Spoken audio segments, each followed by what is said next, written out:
Себеп дегенде айымдар бул баягы турмушка чыкканда өзүнүн баягы личный граница деп коет, өзүнүн жеке чек арасын билишпейт, же болбосо өзүнүн өзү баалоосу төмөн болгондуктан алар эмне жакшы, эмне жаман, же болбосо өзү үчүн, өзүнүн укугу үчүн өзүнүн бир жакшы көргөн каалоолорун жакшы так биле албайт дагы, күйөөсү кандай десе ошонун айтымында көнүп, же болбосо күйөөнү угуш керек деген баягы биздин менталитетибиз да бар.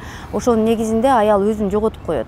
Анан акыр аягы барып толук көз каранды болуп калат, өз алдынча оокат кылып же бир жумушка чыгыш үчүн дагы күйөөсүнүн уруксааты керек болот, финансылык көз карандылыкта болуп калат.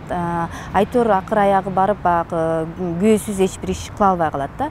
Мунун түбү албетте опять-таки өзүн изилдеп, өзүн жакшы таанып билиш керек. Аял эмне каалайт, эмне каалабайт, өзүнүн баалоосу адекваттуу болуш керек да.